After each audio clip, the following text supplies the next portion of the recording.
해보도록 하겠습니다. 자, 다 폈죠? 자료 없는 사람 없고요.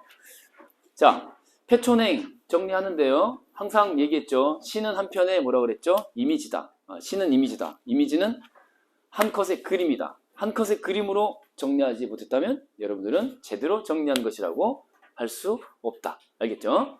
지금부터 이제 그림을 그려보도록 할 텐데, 이 패촌행 할 때 행에다가 한자는 쓰지 마시고요.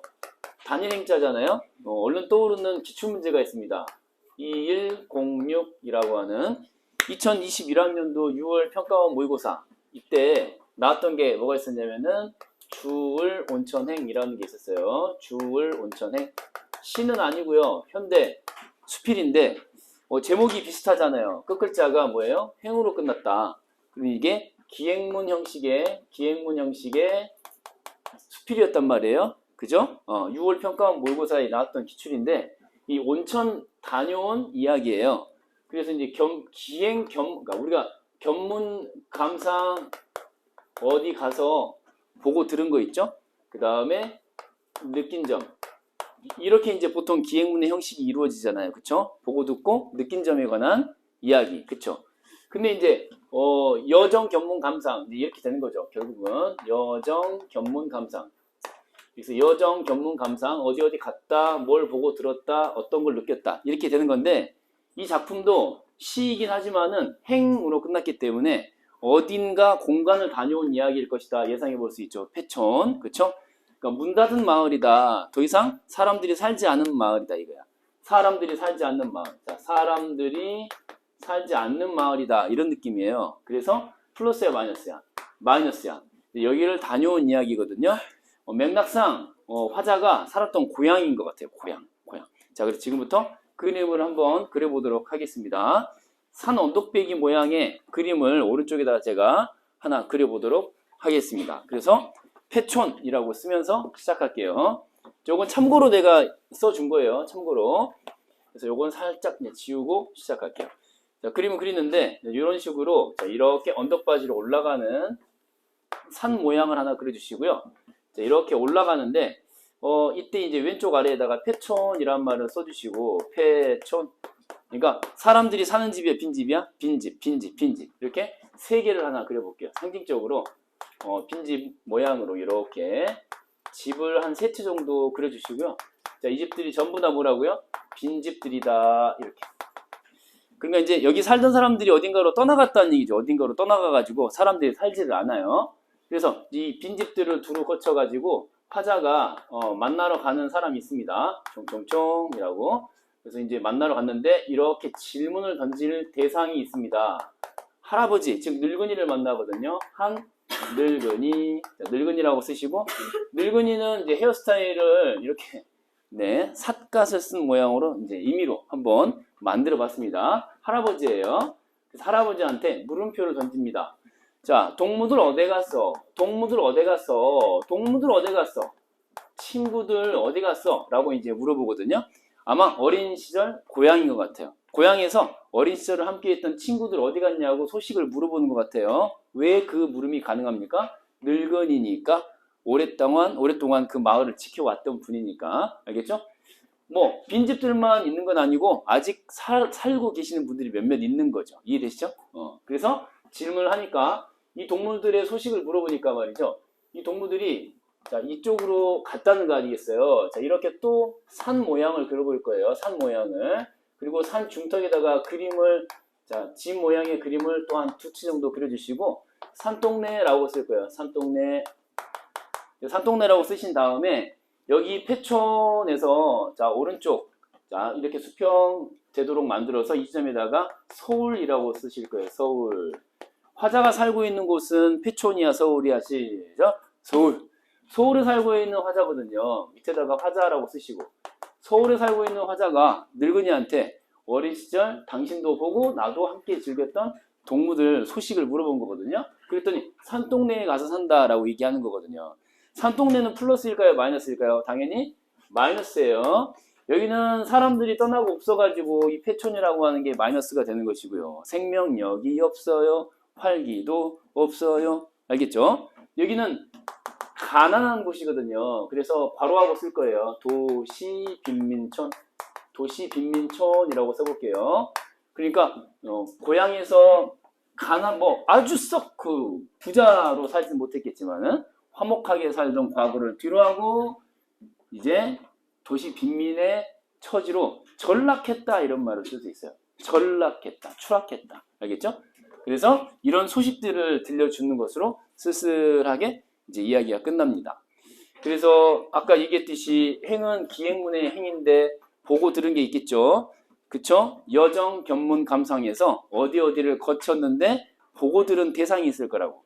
그쵸? 그 5가지가 나오는데 그런 소소한 것들은 여기서 생략했어요. 자, 정리하면 폐촌행이라고 하면은 어릴 적 동무들이 다 자라서 서울로 옮겨갔는데 도시 빈민촌의 일부로 그 신세가 전락해버린 현실에 대한 쓸쓸한 인식. 이렇게 이제 정리할 수 있겠습니다. 아시겠죠?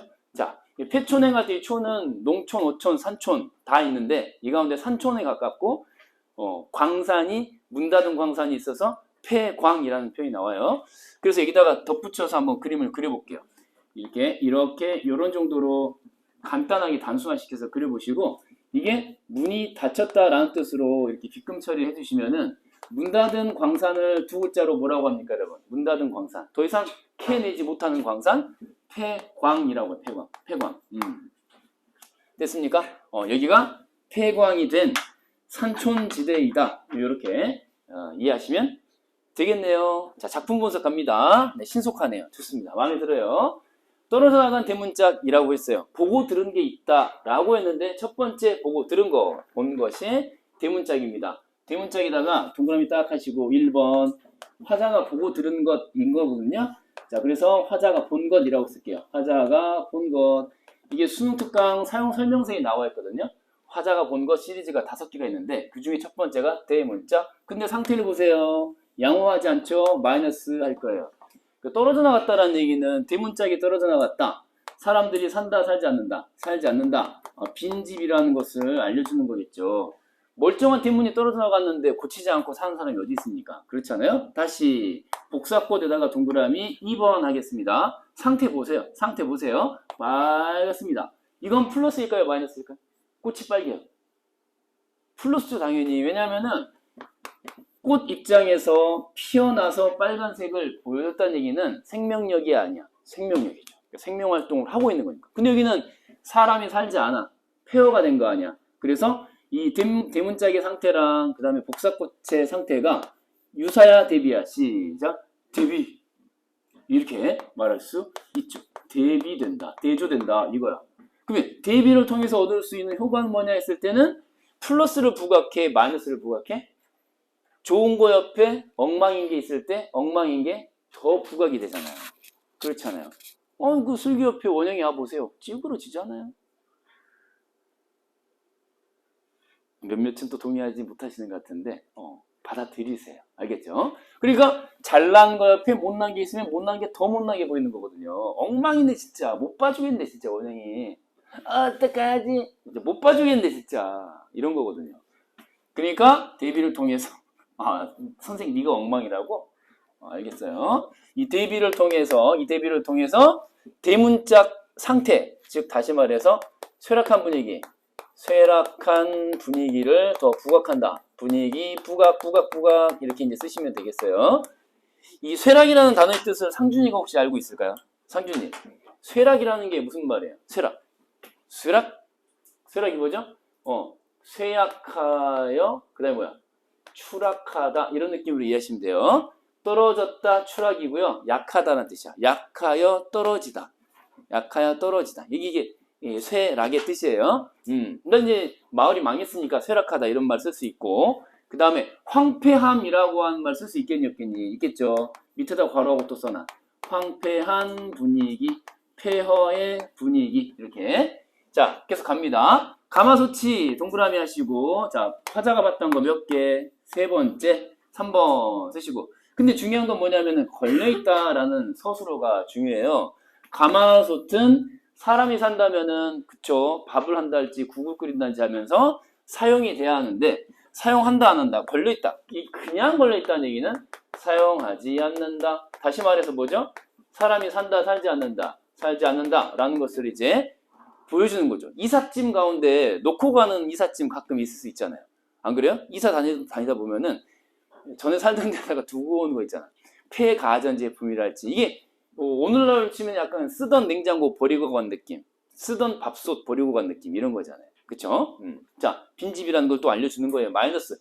마이너스야 지금 이 상태. 그쵸? 가마솥의 상태 뭐예요? 마이너스입니다. 왜요? 제 기능을 발휘 못하는 상태니까. 오케이? 그건 마이너스예요. 꽃이 피지 못했다거나 이런 느낌하고 비슷한 거죠. 오케이? 꽃은 피해야 되는데 가마솥은 써야 되는데 안 썼잖아.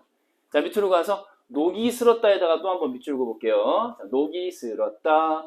가마솥이 그냥 걸려있는데 더 나아가서 녹이 슬었다 밑줄 닦고 역시 마이너스가 되겠죠. 쓰지 않은 지 오래됐다는 얘기잖아요. 근데 여기서 중요한 건 벌겋게라는 거예요. 색채어라는 거 알아보시겠죠. 그쵸? 색채어예요. 승환님 알아보시죠? 제 영상을 잘 감상했습니까? 그 쫄따구들한테 강요하라고 했는데 어떻게 제대하면서 어떻게 좀 강요가 안 되죠? 안 먹히죠, 그렇죠? 다구리 안 당한 게 다행인데 좀 맞았어요? 좀 빵 당하고 왔습니까? 네, 맞으면서 즐겁죠? 축하합니다. 충성! 네, 축하합니다. 전역을 명 받았습니다. 이제 명문대학으로 가시면 됩니다. 명문대학 앞으로 가시면 됩니다. 네, 전역 축하해요. 색채어가 이제 쓰였는데 벌겋게 이걸 통해서 벌겋게라는 걸 통해서 아까 이제 또 얘기했듯이 쇠락한 분위기를 연출하는데 한몫하고 있다.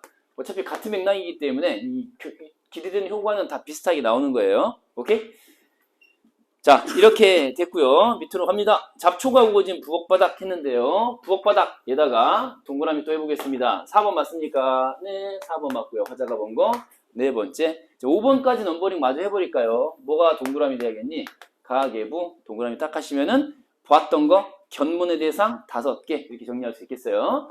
잡초가 우거졌다라고 했으니까 사람 사는데 부엌바닥은 뭐 하는 곳이죠? 밥을 짓는 곳인데 밥을 지어야 할 곳에 잡초가 생명활동을 벌이고 있어요. 이건 뭘 말하는 거죠? 역시 이 집 빈집이다. 폐허가 됐다. 그죠? 마이너스예요. 마이너스. 자, 그 다음에 아무렇게나 버려진이라고 했어요. 버려졌다. 가계부는 주인이 계속 쓰고 있어야 되는데 가계 활동을 멈췄다. 그런 의미가 되는 거니까 활기가 없다. 마이너스. 빈집이다. 이렇게 콩나물값과 친정 어머니한테 쓰다만 편지라고 했어요. 이때 편지에다가 네모할게요. 얘는 소재가 특정한 정서를 불러일으키는 기능이 있습니다. 편지에다가 네모하시고요. 편지. 이 편지는 누구한테 쓴 거죠? 친정어머니한테 쓴 거니까 괄호하시고 수신인이야 발신인이야? 시작. 수신인. 받는 사람은 친정어머니였던 거예요. 발신인은 누구예요? 이 집에 살던 며느리였겠죠. 그쵸? 이 집에 살던 며느리가 친정엄마한테 편지를 보낸 거야. 근데 쓰다 말았다라고 했는데 이 내용이 어떤 내용이었을 것 같아요? 생각해 보세요. 어떤 정서를 담은 내용이었을까요? 엄마 시집살 너무 힘들어요. 애새끼들이 너무 귀찮게 부려요. 시동생들 죽이고 싶어요. 뭐 이런 얘기를 썼겠죠. 그쵸? 이런 걸 한마디로 정리하면 뭡니까 여러분? 시댁 식구들 죽이고 싶다 막 그거 말고요. 시집살이의 뭐 어려움이나 뭐 이런 것들을 왜 얘기하는 거야? I miss you 이거 아니에요. 엄마 보고 싶어요. 그쵸? 세 글자 뭡니까? 그래영 아니고요. 그리움이 되겠죠. 그리움. 자, 그리움을 환기하는 그런 소재다. 이렇게 이제 말할 수 있겠죠. 편지 내용 자체가 그런 것이 일반적이니까요. 그렇게 이제 보시면 되고요. 이제 빨간 펜. 근데 이제 중요한 건 뭐냐면은 원래 이 자리에 있어야 할 단어잖아요. 그렇죠? 편지 동그라미 한 번 더 해보시고 빨간 펜으로 원래 이 자리에 있어야 되는데 이 새끼 지금 밑으로 내려 보냈잖아요. 그쵸? 한 줄에서 다른 줄로 넘겨버린 거야. 앞줄 끝에 쓸 것을 아랫줄 첫머리에 옮겨 쓴 거거든요.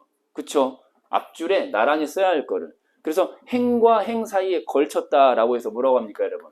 행과 행 사이에 걸쳤다. 네 글자로. 미쳤다. 아니, 걸쳤다. 행간 걸침이라고. 행간 걸침. 그래서 이제 사이간자를 쓰는 거 이렇게 사이간자. 행간 걸침. 알겠죠? 행과 행 사이에 걸쳤다. 원래는 어떻게? 앞행의 끝에 써야 할 것을 이렇게. 자, 이렇게 나올 수 있고요. 1번 번호 붙이고 동시에 또 2번도 나올 수 있습니다. 어떤 거냐면은 이게 지금 명사로 마무리했다 이거거든요. 뭐라고요? 명사로 시행을 아니면 시행을 마무리했다. 그래서 무엇을 강조한다? 편지라고 하는 것에 담긴 정서 부각. 내지는 주제의식을 강조한다. 이렇게 이제 시험에 나올 수 있어요. 자, 명사로 시행을 마무리했다라고 할 때 시행에다 밑줄 두고 딱 하시고요. 한 줄의 끝에 명사로 끝냈다. 다라잔이구나, 다라잔이구나, 따위에 종결 어미를 쓰지 아니하고 이런 뜻이에요. 그러니까 시상이 아니라 시행을 마무리, 기대요구하는 주제의식의 강조. 이렇게 정리하시면 되겠어요. 밑으로 갑니다. 자, 빈집 선어 더 더듬다가, 빈집 선어 더 더듬다가라고 했는데 이 그림으로 옵니다. 오른쪽 그림. 한두 채가 아니었어요. 그쵸? 서너 채가 더 있다는 거 보니까 거의 폐촌, 제목에 부합하는 황폐한 분위기인 것 같습니다. 자, 그 다음에 폐광 올라가는 길에 됐어요. 자, 올라가는 데다가 밑줄을 딱 그어보시고요. 자, 공간의 이동 맞아요? 틀려요? 맞죠? 공간의 이동이 확인되고요. 폐광이 아닌 아래쪽에 있다가 폐광인 오른쪽 위에 올라가는 그림. 요거 참고하시면 되겠고요. 자, 늙은이 나옵니다. 늙은이 동그라미. 자, 오른쪽에 선생님이 이제 특별히 이분이 나이 잡순 분이라는 걸 강조하기 위해서 삿갓을 씌웠는데 이제 삿갓을 씌울 정도는 아니겠죠? 자, 강조한 거예요. 늙은이 동그라미. 이분의 역할이 뭘까요? 자, 역할이 뭡니까? 묻는 말에 대답하기. 묻는 말에 대답하기. 이게 이제 역할이잖아요. 그쵸? 물어본 내용이 뭐냐 했더니 동무들 소식이었거든요. 그쵸? 그래서 궁금한 걸 물어서 답변하는 역할이기 때문에 이것을 제공하는 역할이다라고 이제 수축 사용 설명서에 나와 있습니다, 여러분. 지읒 비읍입니다. 뭘 제공할까요? 그렇죠. 정보 제공자 역할을 한다. 늙은이 이렇게 나올 수 있어요. 별거 아니죠. 묻는 말에 답해줬을 뿐이니까. 자, 밑으로 갑니다. 됐죠? 동무들 소식을 물었어. 친구들 혹시 그 친구 뭐 어디 갔어요? 뭐 이런 거 있잖아요. 저한테 어린 시절에 초등학교 뭐 6학년 때 저한테 사랑한다고 편지 보냈던 그 첫사랑 여자애 어떻게 됐어요? 물어보니까 뭐라고 합니까? 시집 가가지고 얘가 벌써 둘이다. 뭐 이렇게 대답을 했겠죠. 네, 쓸쓸합니다.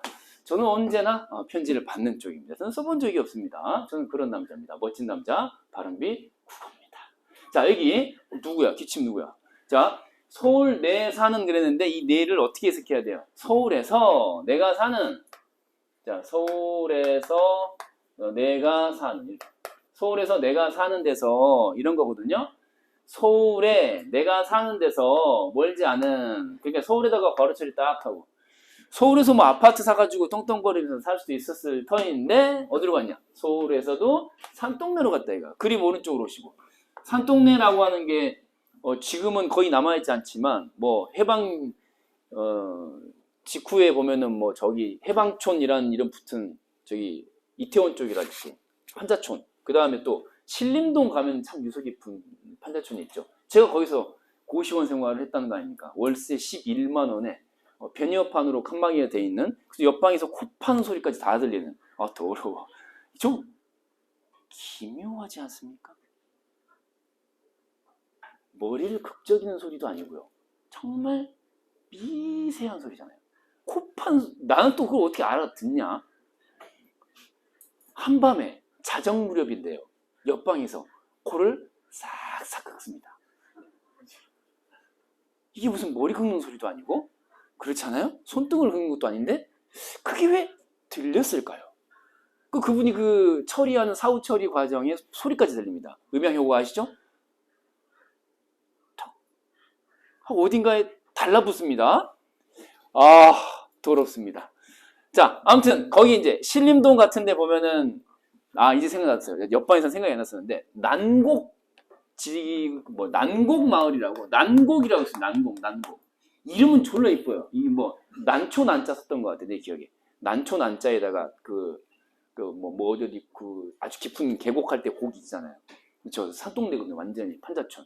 저런 데를 얘기하는 거예요. 저런 데. 지금은 다 개발돼가지고 아파트가 들어섰죠. 근데 산동네라고 하는 것은 이제 마이너스가 되겠죠. 마이너스. 여기서 이제 빨간 펜을 한 번 더 부각을 하도록 하겠습니다. 산동네 마이너스. 세모처리 마이너스 딱 할게요.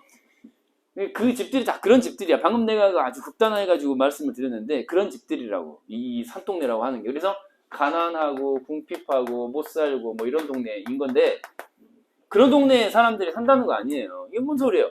두 곳을 된다라고 하는 것은 거기에 산다라고 대답을 했다 이런 얘기잖아요. 이 사람들이 이제 전락했다. 도시 빈민의 처지로 전락했다. 이런 걸 이제 알려주는 거죠. 그래서 이제 여기 이제 대괄호로 한번 묶어볼까요? 동무들의 소식을 이제 알려주는 거죠. 뭐라고요? 동무들은 도시 빈민 전락했어요. 이렇게 도시 빈민으로 전락했다라고 하는 쓸쓸한 소식, 가슴 아픈 소식. 도시 빈민으로 빈민의 처지로 전락했다라고 하는 거 됐죠? 그러니까 대체로 그 농촌에서 가난하게 살다가 도시로 와서 또 도시 하층민이 되는 그런